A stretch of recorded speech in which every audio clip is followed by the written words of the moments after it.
Welcome to the Exceptional Sales Leader Podcast with Darren Mitchell. If you're a sales leader looking to take your leadership to a whole new level, then this is the podcast for you. We'll be exploring tips, techniques, and strategies to help you take your leadership to the exceptional level and allow you to enjoy more money, more meaning, and better sales results.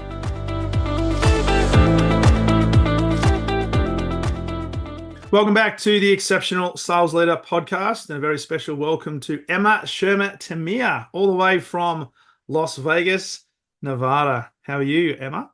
I am great. Thank you for having me.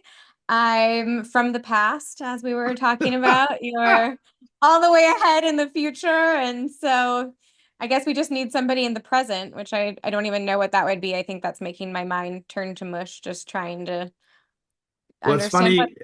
Well, it's funny you say that. I had a mentor many years ago who said to me, "You know what, Darren, really," and without getting too metaphysical so early in the podcast, she said, "There's no such thing as a future, and there's no such thing as a past, and all you actually have is ever unfolding moments of now. So get present, dude." That's good.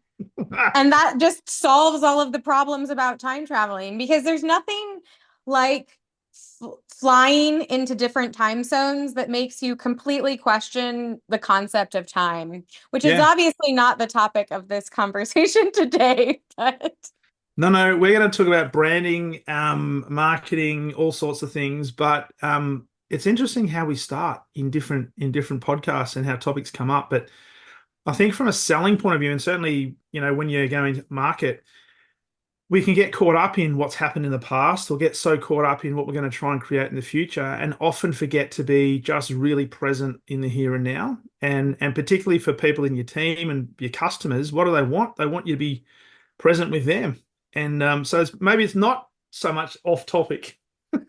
what an excellent melding of conversations and getting us on track. And I absolutely agree. And I think even just to build off of that a little bit, getting stuck in where we are as a company is also a very problematic place to be making decisions about, because it's ultimately where the customer is when they're engaging with us that really is the most important piece of all, because we need to understand where they are in their research journey and where they are in their decision-making process and how acute the problem is that they're looking to solve, and all of these different elements that are hugely important to us figuring out how do we talk about what it is that we offer and engage with the customer where they are in that moment, not where we want them to be. 100%. And in sales, we can always, well, not always, we can often make that mistake that we are so focused on the sale, which is a future-paced event, that we lose sight of where the customer is actually sitting right now, because we almost project onto them what we think they need or what we think their problem is. And they're sitting there thinking, well, hang on, you guys don't get me. So there's a big barrier that gets created, and it's very difficult to then break through that barrier. So Yes. it's maybe it is a good topic that we've started talking about. Well, it's actually a good reminder for me as well, because in selling what I do, just coaching and mentoring and stuff like that, it's easy to get caught up in, oh, what does the next 90 days look like and what we can create for your business in the next 120 days, without really sitting down and thinking about, well, actually what's working right now, what sort of platform do we have. And I remember as a coach being told one of the key things that leaders have to get good at is defining what reality is right now, and that becomes a platform. So with that, let's get into the Emma story, because you are the CEO and co-founder of a company called Marketing by Emma, which I love the name. It's Thank you. Marketing by Emma, and a top-rated e-commerce and Amazon copywriting firm. So you work with, I think, as at last count, something like over 2,000 businesses you've worked with, helping Yeah. them with their branding strategy and so forth. It's pretty incredible. I would never have anticipated it when we started. Well, I never would have anticipated starting a business. Yeah. What I learned is that my entrepreneurial husband should not be left by himself for 5 days. because when you come back from a trade show working for another company, he may have started a business in your absence. And so that was how Marketing by Emma started. And it really, at the get-go, was meant to be just a side freelancing business for Yeah, me. And very quickly, after doing some work that clients were happy with, they started talking about it. And word of mouth is one of the very best marketing tools that you can have. absolutely. And I just very clearly remember one day Aries and I were sitting on the couch, and we spent the entire day on the couch because one lead after the next was coming in. And so it became this junction of making a decision. Do we intentionally stay small and I am just the writer and we take on the projects we want to take? Or do we try to grow a team and figure out what it takes to go that route? And I said, yes, absolutely. I do not want to be spending all day, every day, just writing product pages. Not that there's anything wrong with that, but I get bored far too quickly to want to spend all day doing that. And so that was almost 8 years ago, and here we are today. Taking over the 2000 over world. 2000 clients later. Yeah, absolutely. So let's go back a few steps because you said you were working in a full-time role before that, and your husband being Mhm. an entrepreneurial genius and maybe somebody that just likes to continue to create stuff. Set up, I guess, the framework of the business 8 years ago. Where did it all start for you, and sort of where did the marketing flair come from? Was it something that you were innately born with? It's something you actually learned to develop over time. And what I love asking my guests is, and you're kind of given a little bit of the story now, but what sort of drove you to move into this direction and what's Mhm. keeping you going? So I was always a skilled writer, and that's how I ended up falling into marketing positions. So even during college, I would have bosses, working at restaurants and jobs like that. And they would see, oh, she can write. Do you want to help us with our newsletter? Or we're thinking we need to put together a blog. And so it really started that way. And then I moved overseas and I've lived in a few different countries. And so when living internationally, especially in non-English speaking countries, the fact that I'm American and English speaking actually becomes one of my biggest assets when looking for a job. And so I really started to get more into learning about marketing as a career, not just as something that I was naturally good at. And what really fascinated me was that it was this opportunity to dig into human psychology and why we do what we do and the decision making that we are aware of and unaware of and how we can play with that. And so Mm. that was, I think, what really hooked me with the world of marketing. And then transitioning into being in business, I actually realized that that opens up a whole new opportunity to feed my curiosity, which that is my biggest driver. Like, I feel like there's not enough time in the day for all of the knowledge that I want to consume. And the cool thing about having your own business is that it gives you an opportunity to constantly be confronting things that you have no idea how to solve or what to do about, and you need to figure it out. So Do. that's that has really, I never would have chosen it for myself if I was thinking about what I want to do, but I understand how all of the pieces come together to Yeah, where I am today. yeah.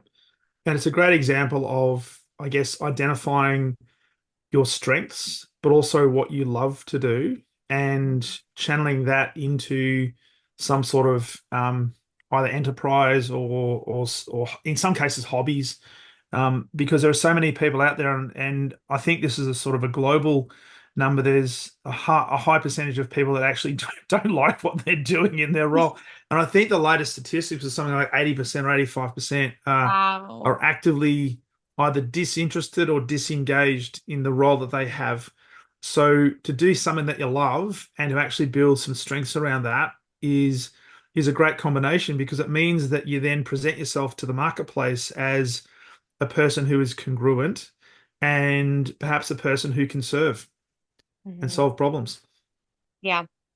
Yeah, what one of the thing I first of all, it makes me sad to think about that, honestly. Like because it doesn't have to be that way if you truly are not happy with what you're of course we all have to do things in our day-to-day that we don't want to do or that we don't like to do, but if the vast majority of your days are spent that way, then that's just sad.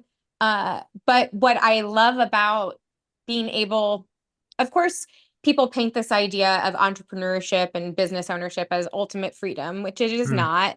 It is different kinds of freedom and also different levels of responsibility and a lack of freedom. But one of the aspects of the freedom that I really enjoy is that when I feel bored, to me, that's an indicator of it's time for a new challenge. It's yeah. you are getting too comfortable and the next step needs to be taken. And Yeah. so it's not only an opportunity to constantly be learning and growing, but it's really a way to strengthen my skills as a human and get to work on all of those things that make life interesting.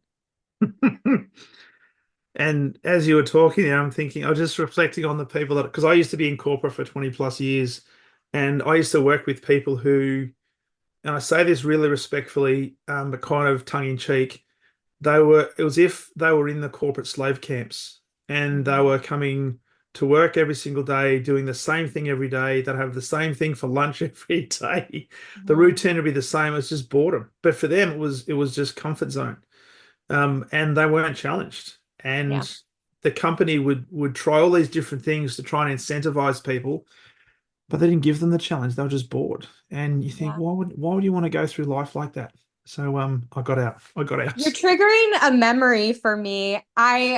My dad is a doctor, and when I was a teenager, I would work at his office during the summers. And I remember this very visceral moment one day where I looked around and I saw all these people, and I realized how easy it would be for 20 or 30 years to go by and for it to just zoop. Yep. And I, I'm only now actually realizing this in the conversation at the moment, but I think if we are not intentional about the choice, you just get caught up. And to try to steer it back, application, I think the same thing is true for marketing and branding and all of these decisions that where there can be this complacency that may not be you may not even be aware Mm, of okay, well, this is just how things are done, or this is the plan that we set at the beginning of the year, or this is the this is what the all the competition is doing, so yeah. we need to be doing all of this Yeah. also.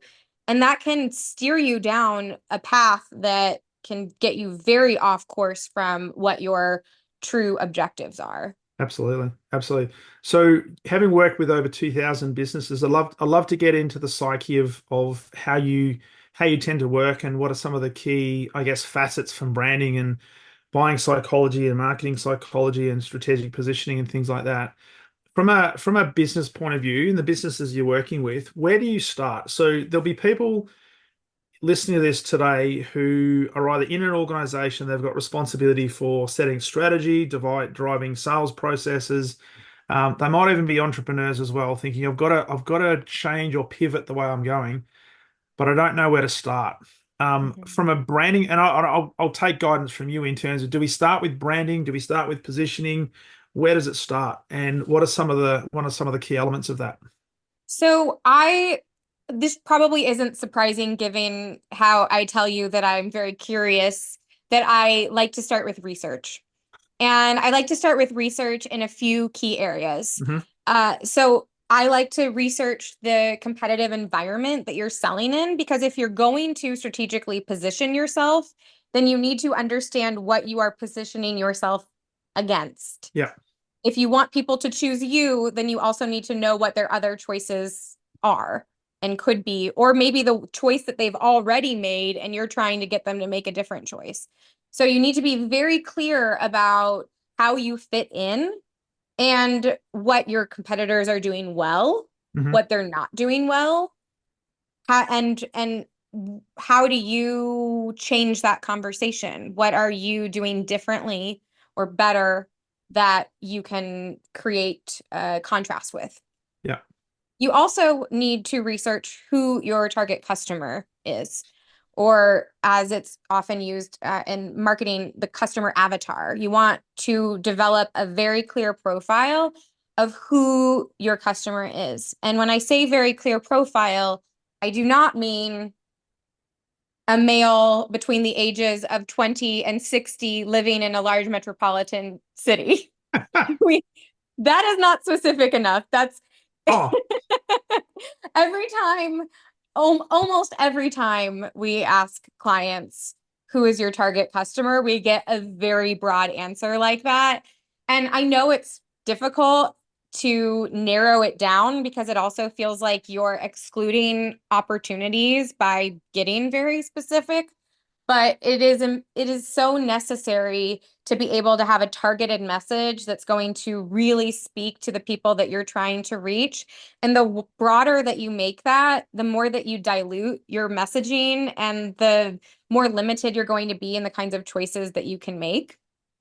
And then the last piece is you need to, this is, I would still say that it's within the research umbrella, but it's a little bit more of doing some digging within your organization or yourself, depending on how that functions, and being very clear about who you are as a business and what you're committed to. And in the same way that you want to get clear about that profile of who your target customer is, you also want to build out a similar profile for who your business or your brand is, so that you understand, how do we show up? And when mm, you have that clarity of the competitive environment, who you're talking to, and who's doing the talking, then you're really able to facilitate a conversation and to forge connection. And the last piece of that is, I say conversation, and even if it's a sales page, even if it's something that is happening online that's not two people face to face, mm, doing this effectively is facilitating a conversation. Because when somebody is reading a website or a landing page or a product page or an email and it's speaking to them, that is a conversation. It's just not one that's happening in real time. yeah. Yeah. Um, Powerful competitive environment, understanding that. And I wrote down doing almost like a SWOT analysis, working out what your competitors are really strong at. Are there any weak spots? Are there any blind spots that we could take advantage of? But part of that would also be doing some analysis on yourself, and that's part of the, I guess, the business identity component. And if you're a business, understanding who you are and what you stand for. If you're an individual within that business, the same sort of process, because you represent the business out of the marketplace. So you need to know how you show up and how you need to show up and what you stand for, what your principles are and values and so forth. And the one that I think is, as you rightly said, more overlooked than anything is your target customer or your ideal customer profile. And I was chuckling when you were saying, "Oh, we handle males from 18 to 60 who happen to live anywhere in the world." It's like, and this is the interesting thing, because a lot of sales organizations believe they've got a fantastic product that serves everybody. Yeah, Now, unless you've got toothpaste, and even that probably doesn't serve every single person on the planet, you've got to narrow it down, because then you build more relevance and probably start to separate yourself from your competitors, because you'll start to find and resonate with that ideal customer profile, but it starts with knowing who they are. exactly. For example, you said toothpaste, so let's just go down that route for a moment. You could be selling $20 remineralizing toothpaste that's doesn't have fluoride and is all natural. And that is going to be a very different customer than a cheap uh, Crest alternative, just drugstore product. Yeah. And so you're going to position it in a different way. You're going to talk about the benefits in a different way. People are going to even look at the act of brushing their teeth, Mm. maybe in a very different way. The remineralizing toothpaste, for them, that might be a holistic, whole body health activity that isn't just about having fresh breath, but is about maintaining a healthy cardiovascular system and all these other things. And so Mm. it's going to change what you're talking about, how you're talking about it, the references that you make. Uh, Obviously, if you're charging $20 for something that somebody could also buy for $3, then that's going to automatically change how you're interacting and who that person is going to be, because not everybody has a budget to Mm. spend $20 on a container of toothpaste. That's it. Absolutely. And with that, because it sounds, I'm just putting my devil's advocate hat on here and say, yeah, I understand that, Emma. I understand the fact that I've got to identify my ideal customer. But what if I get that ideal customer wrong? What if I Mm-hmm. think my ideal customer is this person, but I'm not getting the cut through to that ideal customer? So Mm-hmm. from your experience, how much is I guess the research ongoing versus just a point in time exercise at the beginning of the process to then launch the product and do all the branding and things like that? Excellent question. I feel like I must have given you some subliminal messaging to ask this because it is something that should be ongoing and constantly feeding itself. And so I think that you actually asked two separate questions here. So one is this just something that you do and then you have clarity and then you can move on? Absolutely not. Not only are you going to be constantly getting feedback that should be influencing all of these different aspects, but also even if you get it right the first time, the culture, the economy, the people all grow and change and care about different things. So Mm. your target customer 4 years ago had a different set of things that they were worried about and engaging with than they are today. And so you need to be making sure that you are growing and changing to meet that and continue to stay relevant. Yeah. So that's that one piece. The other piece is, what if you get it wrong? Which my first question is always, with anything, to actually question it a little bit deeper. So did you get it wrong? Or are you not doing an effective job of it? So are they the right customers and you are not engaging with them in an effective way? Hmm. Or did you think your customer was one group of people, but actually it's another? So with going back to this toothpaste example, we know there's data that women actually make the majority of purchasing decisions for the household.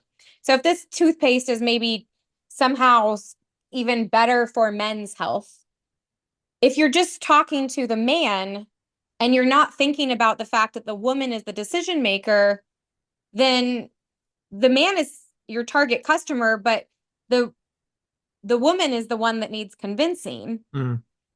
And so you need to be engaging with her as well if you want to be effective in making that sale.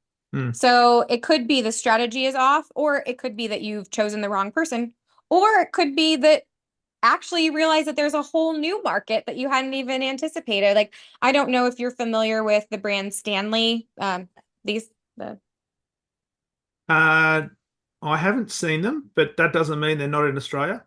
So they've been very, very popular the last few years in the United States. But up until a few years ago, they were a utility outdoorsman brand that was really for men. And all of their colors were hunter green and things like that. Yeah. So a few years ago, they exploded into the social media world, largely due to a few women who are influencers, mothers in Utah. And they recognized that there was a demand, and they went to Stanley and said, we want to make more modern colors that people are going to be excited about. And so Mhm. they essentially helped totally reposition the brand to be something completely different than what it was. And it now has a very different customer base than it had even just a few years ago. So obviously that's an extreme example, but I think it shows also that sometimes they didn't get it wrong. They Mm. had a business before. It's just that there was all this other opportunity to shift course and to speak to a different group of customers than who they had been previously. And the key thing there is they listened to their customers because their customers came to them to say, "Hey, what about this?" And if they had have been an arrogant, "We know what we're doing, we know who our customers are" type of organization, they probably would have not created such a good business and such an expanded business now. That's not to Exactly. say they probably still don't have the green that tailors to the original, I guess, avatar, but they've now expanded that. And as you're putting it, for people who can't see this, it was a big. Is it ceramic drink bottle? It's, one of those insulated, Yeah, stainless steel on the inside, like if you're familiar with Yeti or yeah, thermos, yeah. it's those Yeah, kinds like of. a thermos. Yeah, nice, nice. So cool. So that's the research part. From a positioning perspective, because I love to get into some key, I guess, principles around copywriting, whether you actually outsource to an organization such as yours, or whether you're trying to do some copywriting yourself. From the positioning statement, because I'd also like to touch on the psychology part as well, and any key language patterns or orders, flows, and stuff like that sort of entices people to take some form of action. Um, let's start with the positioning statements or strategic positioning. What are some key principles around positioning that fits in and has to be consistent with the branding? Mhm. So now we're essentially taking all of this research that we've done and we're putting it into concrete action. So we have some ideas about what makes us unique and different. We have some ideas about who our customers are. Now we have to articulate this not just with words, because positioning is also visually.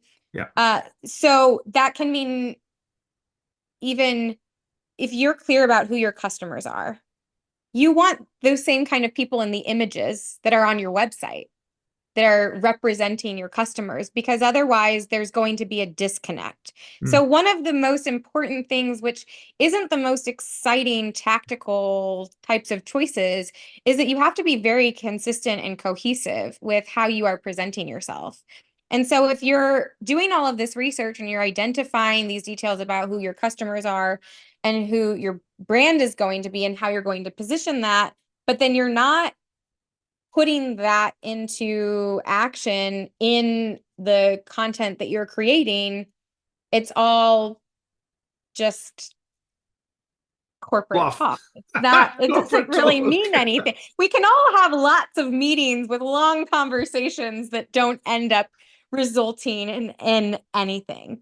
And so when it comes to, Emma, you just described the vast majority of corporate meetings. I was in one of those calls earlier today, so I'm speaking from very recent experience where yes.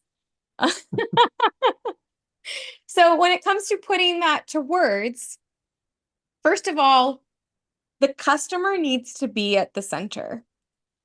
And so it is our nature when we start talking about what we offer and what we do and who we are to shift into saying, we do this and we stand for this and our brand, that nobody cares about you. Nobody knows potentially who your brand is yet. We all inherently care most about ourselves. And so keeping that in mind when you start putting pen to paper or fingers to a keyboard is centering the customer. So even as simple as using you and speaking directly to them is a really powerful little shift. So when you want to say, our company provides this, you say, you achieve this. So you're still providing all of that information. However, now you're centering the customer and you're putting them into this mindset of thinking about that positive future that they're going to have when they begin to do business with you. And so when we are thinking about how to, that was just a little trick that I gave, which is, by the way, just that simple shift. You don't have to be a phenomenal copywriter, and you don't even have to even be in marketing. Do that with your emails. Do that with your LinkedIn messages. It will drastically impact how effective you are if you can keep just this one tip in mind. If you take nothing else from this, Mm. take that. So in regards to writing about your product, or service or offering of some sort. This is what you asked me, right? I feel like I got off on a little bit of a tangent. So I want to make sure I'm focused on your Well, question. well, I do want to know some key copywriting tips to actually hopefully incentivize the customer to take action. Just before you Mm, talk about that, what you were talking about just before in terms of the language and the pattern of language is it can't be overlooked. And I want to emphasize this. And the reason I want to emphasize this is I spent many years in very large corporates here in Australia, and we were responsible for doing some pretty big bids and mhm, writing executive summaries and responses to tenders and stuff like that. And we're talking multiple millions of dollars of revenue on the table. And what staggered me was that the way that the tender writers would write, it would all be about our company.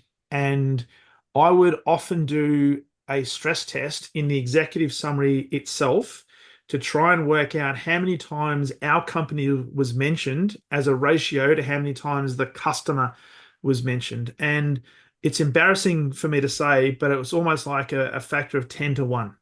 mhm. What you're saying, and I don't, people need to get this. You need to remove that. You need to flip it. It has to be all about the customer. It is not about you. Because as you rightly said, your customer does not care about your product or your Yes. service. What they want is a solution to a problem they have. Yes. Yep. It's so integral to everything that you're doing. And even thinking about what you include or don't include should be filtered through that question of, is this just something that I feel like makes us sound smart, or is this actually something that the customer cares about? And is Mm, this something that the customer cares about right now? Because mm, it's not that the relationship ends when the sale is made. And so that information better presented post purchase yeah, rather than you don't want to overwhelm people with too much information. Like, I don't really want something or the intricate details of the process of doing business with you. I want to have a general idea. I want to know, if I hire you to help me, this is first we're going to have an onboarding call, and then I'm going to have some homework to do, and then we'll meet bi-weekly. But I don't want you to start to go into the depth of every single thing, because then I'm just like, well, what are we even talking about? And you're yeah, taking me away from thinking about, oh, it's going to be so awesome once we get to the other side and I have this outcome that mm, I really want and need and am excited about. And you can very easily get bogged down with too many details where we lose sight of what that objective is. yeah, yeah. Absolutely, absolutely. So, from a copywriting point of view, what are some key? You're about to jump into some key points where I interjected. So, some key points, you probably want to cut half your writing, if not more than that. Almost every sentence can be simplified. And we all see what's happening to attention spans. So the likelihood of somebody deeply reading every single word that you write is very unlikely. I'm sure that there are people that fall into that category, but a lot of people, they'll skim and then they'll find something that resonates with them or is important to them. And so they'll read that more deeply and then they'll skim again and they might bounce around. So they're not even necessarily reading it in perfect order, Mm, even. And so you really want to be as concise as possible. And you also want to make it easy for people to find the information that they hmm need. So, for example, if you're using a bulleted list and then you're having these really long sentences for each bullet, that's not the job of a bullet. A bullet is to simplify and condense and highlight the key points to make it easy for me to quickly digest that mm, information. And so you want to be thinking about how can I make it easy for customers to quickly understand that initial criteria that they might have to determine if this is even a good match for their needs. yeah. And then once they've done that, then they'll likely invest a little bit more time in getting into the granular details and thinking about things. But going back to toothpaste or something, well, let's take something maybe a little bit more relatable. But if you are, well, I'll just talk about my own business. We sell marketing writing. We do not sell full service management. I want to make it clear to customers that we don't offer full service management because if that is the number one thing that they need, I don't want to waste their time Yeah. going on this journey with me. I want them to be able to evaluate and understand, okay, they're not the right fit, but you know, or reach out and ask me who they want to work with. Yeah. And so if I'm trying to trick them into reaching out just for me to tell them that they're not a good fit, that's that's like one of my biggest pet peeves, I think, is the reach out to figure out. And they've given me such little information that for me, I'm just instantly like, oh, I feel like they don't actually specialize in anything and they don't have set prices and they're just going to try to see what they can sell me and what they can get away with. And I personally don't like that lack of transparency with things. Which comes back to knowing your avatar, right? So if you're looking for organizations that need assistance with writing copy, cut through, speaking to a very specific niche marketplace, then you're the person for them. What you're not saying is you don't provide all the other stuff that a lot of other marketing agencies might do, but you're very specialized. So you're an expert Exactly. in what you do.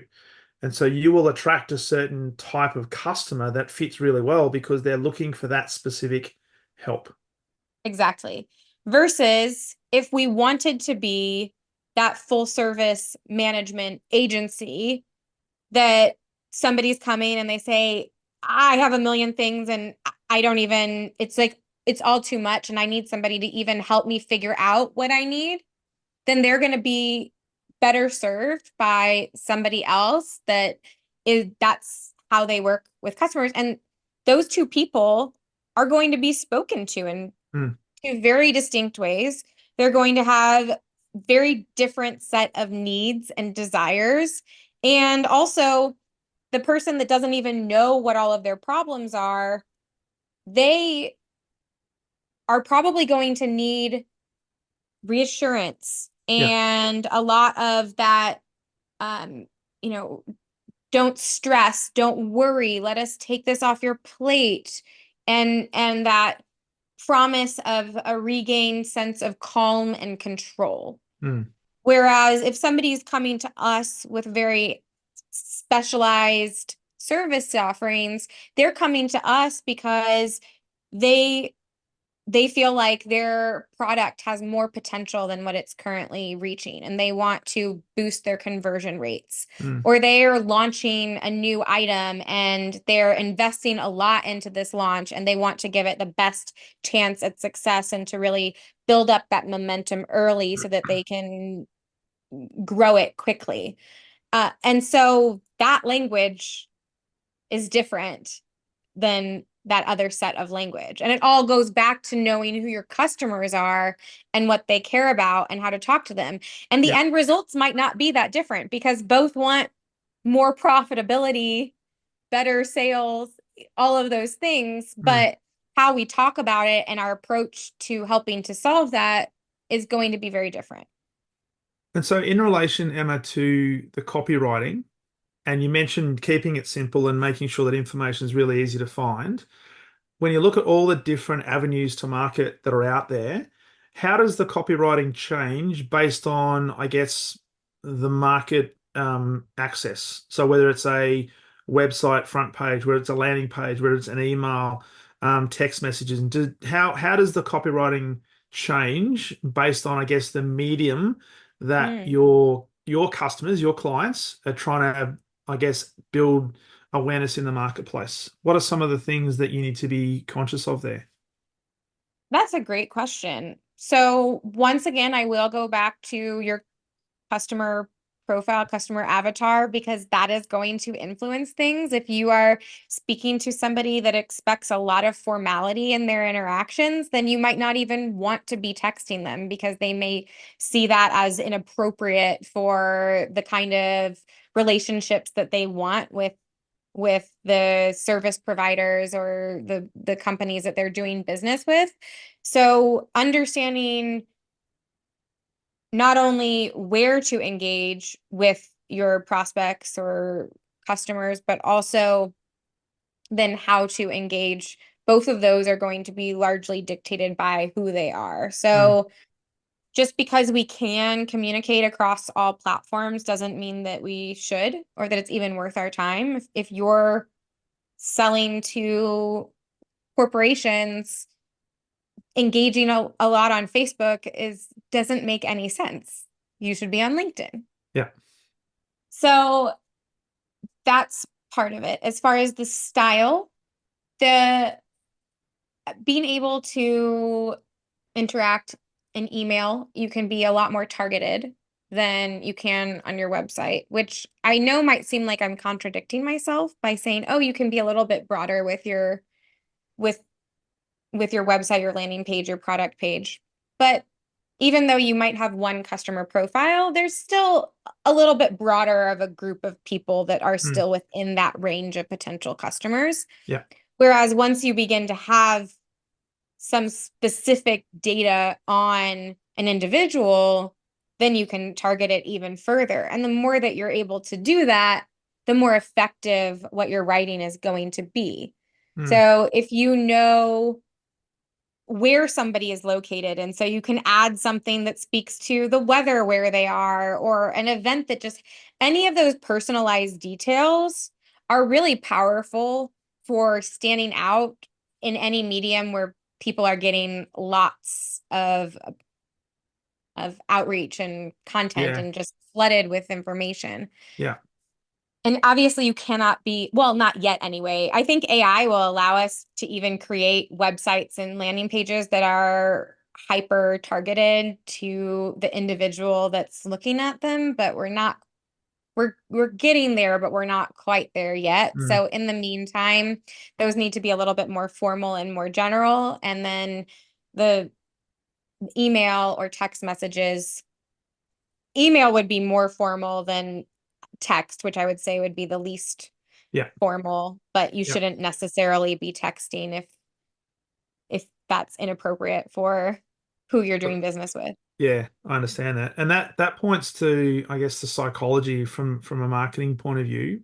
What are some key things around psychology? Because at the end of the day, marketing, making offers, it's trying to create a feeling within the customer to want to take some form of action. Now, it doesn't necessarily mean to buy a product unless you've got a commoditized product and hey, first call of action, go buy this, click on this link, buy. But for most businesses, there'll be a process that a customer has to go through. From a marketing psychology point of view, what are some tips just to keep in front of mind when it comes to preparing your copy, Mhm. positioning your brand, and hopefully resonating with your ideal customer profile? So familiarity uh actually leads to liking. I I believe it's called the mere exposure effect, which the more that we interact with something, even if we're not conscious of it, Mm. the more that we start to have a positive impression of it. And so that really speaks to the importance of needing to be known in the space that you're trying to do business in. And so that could be going to conferences and trade shows. It could be having a newsletter. It could be doing partner webinars. It can look like a lot of different things depending Yeah. upon what makes sense within your industry. But that can't be understated. Like, I love that most of our clients, when they reach out, they say, I've seen you everywhere, but I think I most recently saw you here. That's an indication that this is trust that I've built up for a while.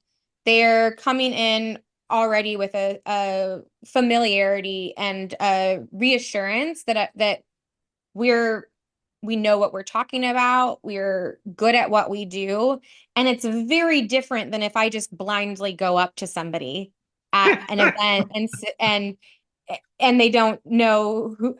I would never do that because that sounds terrifying to me, but my husband would, and it's a much easier sell for him when they're approaching having already encountered us in many different places. Yeah.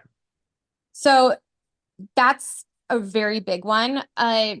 Another that is important is likeness. So we like those that are similar to us. And so Yeah. if you can reinforce that, even I mentioned this a little bit earlier, but having pictures that represent who your customers are is Yeah. really important. So if you're talking about selling something and diversity is really important to you and your imagery does not represent diversity, then that's a problem. Yeah. If you know that you're primarily selling to people that are um more advanced in their career and you have a bunch of imagery of college students or fresh graduates, that's not going to mesh with them. Mm. That also comes through with the language that you use. So understanding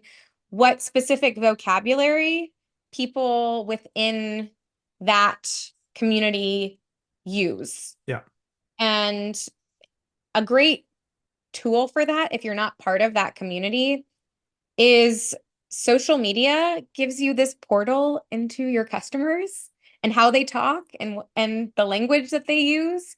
And even there are all sorts of professional conversations that are happening on TikTok, Reddit, Quora, Facebook, LinkedIn, and you can observe who your customers are, how they're engaging around what it is that you sell, Mm. and then you can borrow that language and that phrasing and those references to indicate that you're a part of that in group. You're not Yeah. just some outsider trying to sell them something.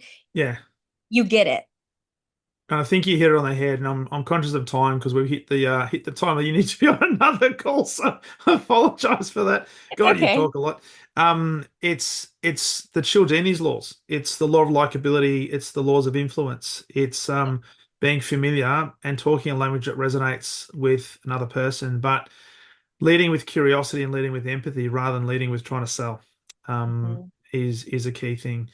So Emma, this has been a phenomenal conversation. I can't believe it's gone so quickly. If there's one thing to leave the audience with in terms of a key tip when they're looking at their own copywriting, their own branding, their own positioning, what would that be? But I'm also curious to know where can people find you, connect with you, and learn more about marketing with Emma. So we all naturally do a lot of these things that we're talking about when we're face to face. And somehow it feels very different when we sit down in front of a computer and have to write it out. And so, what I would encourage people where this may not be something that they have a lot of practice with or confidence in is to either put themselves into a conversation and then remember what they said and how they said it, and then try to replicate that in your copy. Or just imagine if you were actually face to face with somebody, how would you be talking about this? How would you be engaging with them?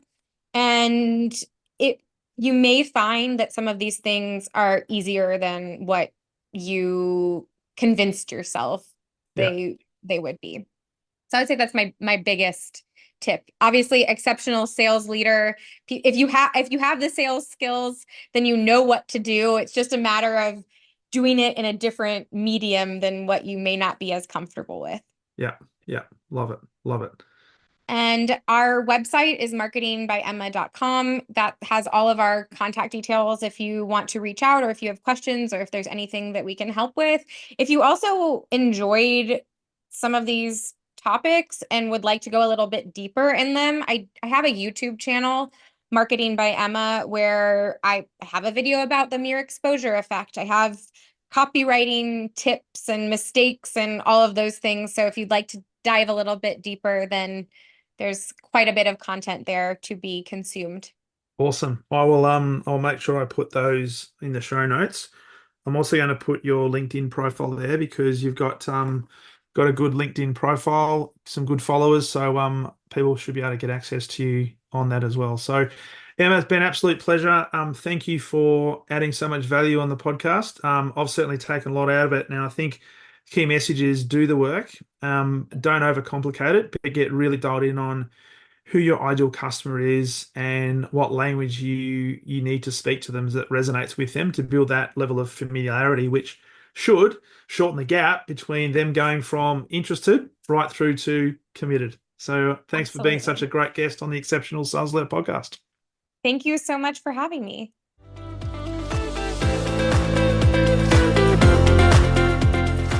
Thank you for listening to the Exceptional Sales Leader podcast. I trust the information in this episode has been helpful in your journey towards becoming exceptional. And remember, please take the time to rate the show, subscribe to the show so other people can find it.